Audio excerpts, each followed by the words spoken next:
আছিলোঁ ৰাতি আপোনাৰ 4মান বজাত ফোন কৰিছে এই মনোজ দত্তই। তাৰপৰা মোক ক'লে বোলে তই আমাৰ ঘৰলৈ আছোন। মই বোলো কেলৈ? বোলে ল'ৰা এটা ডেথ হৈ গ'ল বোলে। মই বোলো কেনেকৈ? বোলে এনেকৈ তেলৰ দামৰ ভিতৰত।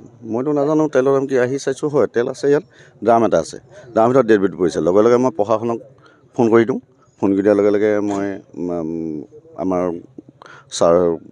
ছাৰহঁতকো জনাওঁ কথাটো। তাৰপৰা তেওঁলোক আহি পিনে এতিয়া তেওঁলোক উদ্ধাৰ কৰি নি লৈ গৈছে ইয়াৰ পৰা। ল'ৰাটো কুৱামা সন্দিকৈ বুলি কয়, কুৱামা তাত। তাৰ নামটো কি আছিলে? খনিক বৰুৱা। হয়, এই মনোজ দত্ত এই বাসগৃহ মালিক। বাপেকে জনোৱা মতে মানে খনিক বৰুৱা আৰু তেওঁৰ পুতেকে একেলগে কাৰবাৰ কৰিছিলে বুলি কৈছে। হয়, কৈছে চুৰি কৰিছোঁ কৈছোঁ। তেওঁৰ ঘৰত যে তেলখিনি যিটো উদ্ধাৰ হৈছে, তেল হয়, তেওঁ চুৰিৰ লগত জড়িত হৈ কেনেকৈ উদ্ধাৰ হৈছে? কিহৰ তেলখিনি? এইখিনি সময় ডিজেল হ'ব লাগে। ডিজেল হয়, আৰু চবেই দেখিছে। কাৰোবাৰ জড়িত নে তেল চুৰি হয় মানে কি? চুৰিয়ে হ'ব চাগে, নহ'লে এনেকৈ। তেওঁৰ পুত্ৰৰ নামটো কি? তেওঁৰ পুত্ৰৰ নামটো কৌস্তৱ দত্ত। তেওঁ এই মনোজ দত্ত পুতেক হয়। তেওঁ বাপেকে কৈছে। অঁ হয়, পুতেক জড়িত হৈছে।